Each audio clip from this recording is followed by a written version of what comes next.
একটা কড়াই গরম করে ওটাতে তেল দিয়ে দিব, তারপরে পেঁয়াজ, মরিচ আর টমেটো দিয়ে দেব।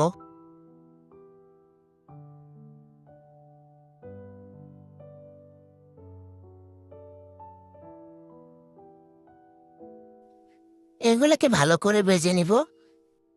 তারপর এটার ভিতরে 2টা ডিম ছেড়ে দিব, মুরগির ডিম।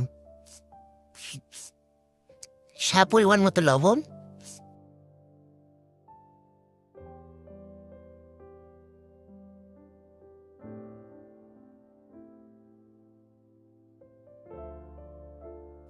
সেই মিক্স করা মশলাগুলো এখানে এখন ঢেলে দিব।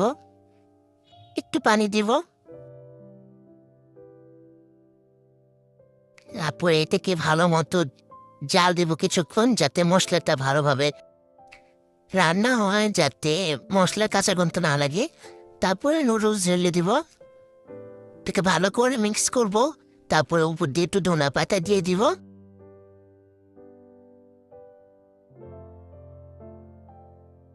টেনটেনা, এই হয়ে গেল আমাদের নুডলস রেসিপি।